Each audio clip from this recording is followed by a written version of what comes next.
Hello students, welcome back to my next topic resultant of vector. तो यहाँ पे आज शुरू करेंगे रिजल्टेंट ऑफ वेक्टर। रिजल्टेंट शब्द का मतलब होता है रिजल्ट से रिलेटेड लग रहा है, लेकिन रिजल्टेंट ऑफ वेक्टर का मतलब क्या होता है।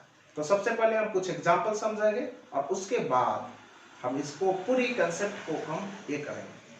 तो सबसे पहले कोई भी ऑब्जेक्ट है, देख लीजिए कोई भी ऑब्जेक्ट है, इस पे हम फोर्स लगाए, जैसे हम इस पे लगा रहे हैं 2 न्यूटन। 2 न्यूटन फोर्स लगा रहे हैं ईस्ट की ओर, ठीक है, और इधर लगा रहे हैं कितना, इधर लगा रहे हैं 5 न्यूटन को। तो अगर कहें कि ये दोनों का रिजल्ट कितना होगा, रिजल्ट मतलब जैसे मोटा मोटी हम समझे 2 आदमी इधर खींच रहा है, 5 आदमी इधर खींच रहा है, सबके पास समान ताकत है, तो किधर ये ऑब्जेक्ट है जो क्या करेगा, स्लाइड होगा।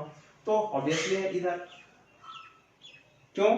क्योंकि यहाँ पे 3 आदमी ज्यादा फोर्स लगा रहा है, 3 आदमी का जो स्ट्रेंथ है, ताकत है, वो ज्यादा फोर्स लगा रहा है इधर।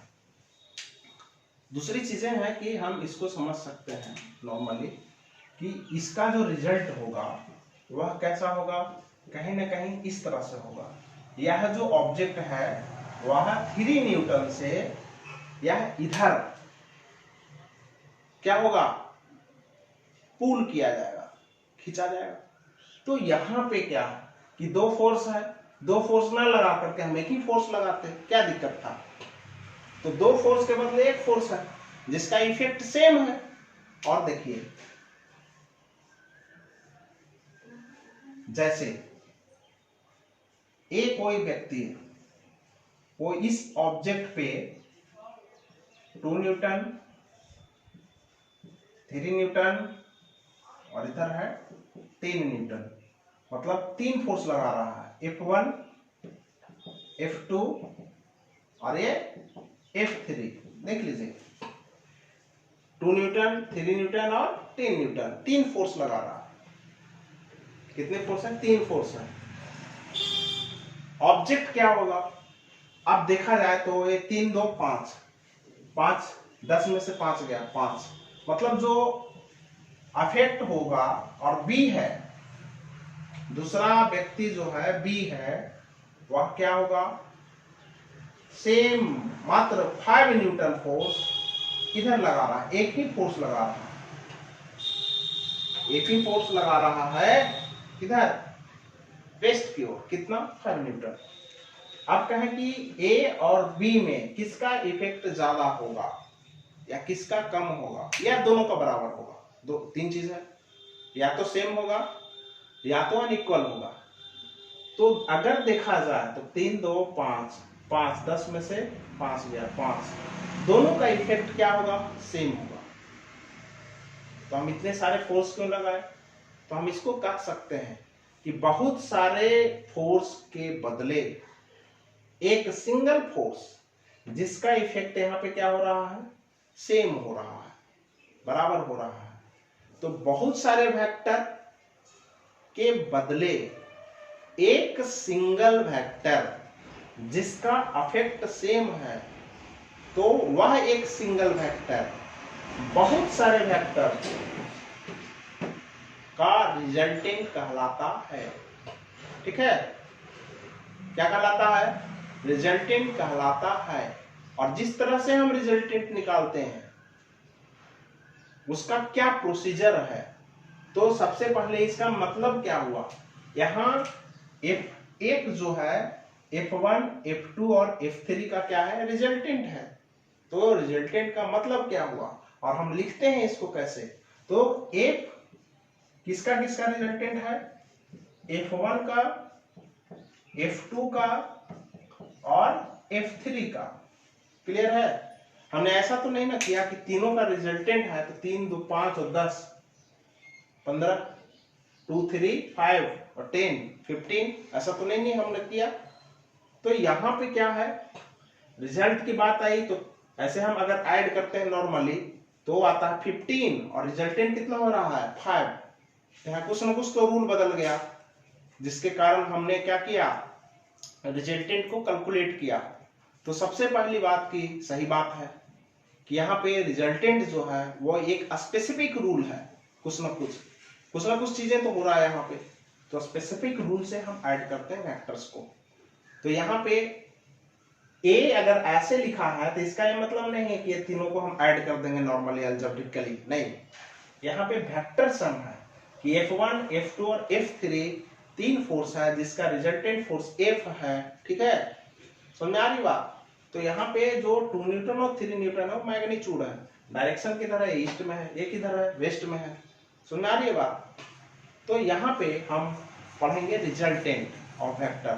तो रिजल्टेंट ऑफ वेक्टर का मतलब क्या हुआ कि एक सिंगल वेक्टर बहुत सारे वेक्टर के जगह पर जिसका इफेक्ट सेम हो, तो वह सिंगल वेक्टर बहुत सारे वेक्टर का क्या कहलाता है, रिजल्टेंट कहलाता है। क्लियर है? तो लिख लीजिए, a single vector which having same effect that of many vectors is called resultant of vector.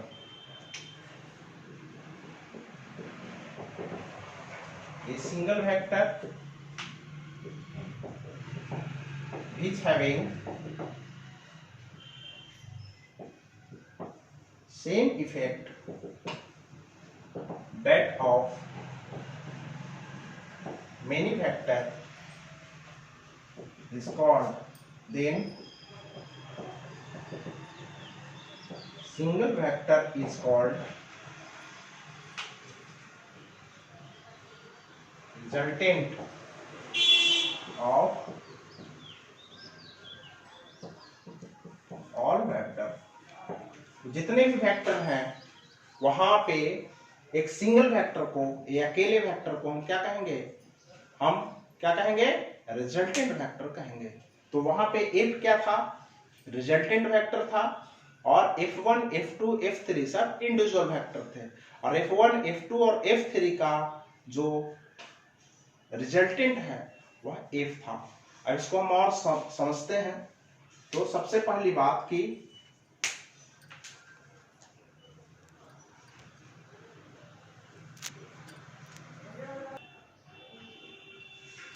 यहां पे जैसे इस तरह से लिखा हुआ R = P + Q वेक्टर, ठीक है, तो इसका मतलब हुआ P और Q दो वेक्टर है जिसका रिजल्टेंट R है।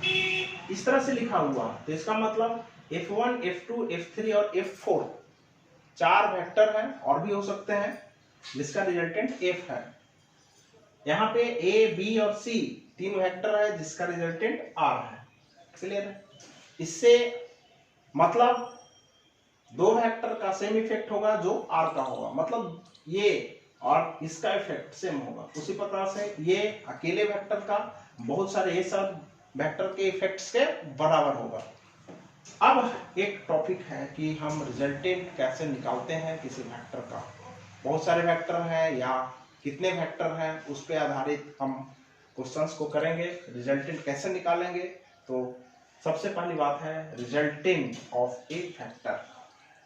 इससे पहले जैसे हम ऐड फॉर्म में लिखते हैं, इसी को हम कहते हैं addition of vector, resultant of vector. तो चलिए ठीक है, रिजल्टेंट किसी बहुत सारे वेक्टर के बदले एक वेक्टर, और उसको जो लिखने का प्रोसेस है वो है एडिशन ऑफ वेक्टर, मतलब बहुत सारे वेक्टर का एडिशन मतलब रिजल्टेंट, एडिशन मतलब रिजल्टेंट कितना होगा। तो एडिशन ऑफ वेक्टर मतलब कि रिजल्टेंट ऑफ वेक्टर। क्लियर है? तो यहाँ पे रिजल्टेंट ऑफ वेक्टर या दो वेक्टर का एडिशन ऑफ वेक्टर। तो यहाँ पे रिजल्टेंट निकालने का सबसे जो पहला मेथड है वह है ज्योमेट्रिकल मेथड। क्लियर है? क्या है? Geometrical method. ज्योमेट्रिकल मेथड से हम कैसे रिजल्टेंट निकालते हैं। दूसरा है method of components. Method of components geometrical method में तीन तरह से हम कैलकुलेट करेंगे, triangles law, parallelograms law, polygons law. इसके अलावा भी और मेथड हैं, लेकिन जनरली जो आपको कंसेप्ट लेना है IIT JEE और नीट सिलेबस में वो आपको है क्या, तीन, इतना ही है, इससे ज्यादा नहीं है। तो यहाँ पे हम लेंगे क्या, ट्रायंगल्स लॉ, पैरेललोग्राम्स लॉ और पॉलीगॉन्स लॉ। क्लियर है? इसको हम सबसे पहले पढ़ेंगे, उसके बाद कंपोनेंट पढ़ेंगे, उसके बाद हम मेथड ऑफ कंपोनेंट को पढ़ेंगे। तो हम आते हैं ट्रायंगल्स लॉ पे। ट्रायंगल्स लॉ है क्या? सबसे पहली बात कि एक ब्रॉडेड चैप्टर है और अब जो कंसेप्ट शुरू होने जा रहा है वह इसका डायनेमिक इस्तेमाल है पूरे फिजिक्स में, ठीक है, और हर चैप्टर में इसका इस्तेमाल होगा। दूसरी चीजें हैं कि इस पे आधारित जितने भी क्वेश्चंस हैं वह बहुत ही मायने रखता है पूरे फिजिक्स के लिए, क्योंकि इस पे ही पूरा फिजिक्स आधारित है। अरे 3 triangles law, polygons law, parallelograms law, यह बहुत इंपॉर्टेंट है कंसेप्ट, तो मिस नहीं कीजिएगा। तो दूसरी चीजें हैं कि ज्यादा से ज्यादा आप लोगों को अगर आईआईटी नीट डिग्रियां तो सबके पास है, लेकिन कंसेप्ट जो है रेयरली के पास होता है, और physics is so interesting subject. तो आप सबसे पहली बात पूरा कंसेप्ट गेन करें, ज्यादा से ज्यादा न्यूमेरिकल बनाएं, ठीक है, और कोई दिक्कत होती है संपर्क कीजिए, हेल्प करने के लिए तैयार है। दूसरी चीजें हैं ज्यादा से ज्यादा इस शेयर कीजिए, ठीक है, लाइक कीजिए, लोगों को बताइए, ठीक है। ये आप तय कर लीजिए कि कोटा से ज्यादा बेहतर कंटेंट्स मैं प्रोवाइड करूंगा। दूसरी चीजें कि जो व्यक्ति इंडिविजुअल क्लासरूम में आता है और उसके पास जो भी समस्या है, नहीं है, पैसे नहीं है, उसको भी मैं पढ़ाऊंगा। आ जाइए इंडिविजुअल क्लासरूम में भी। वहां क्या फायदा होगा? हमारे केयर में रहेंगे, ज्यादा से ज्यादा न्यूमेरिकल बनेगा, ज्यादा से ज्यादा डीपीपी वगैरह मिलेगा, ठीक है।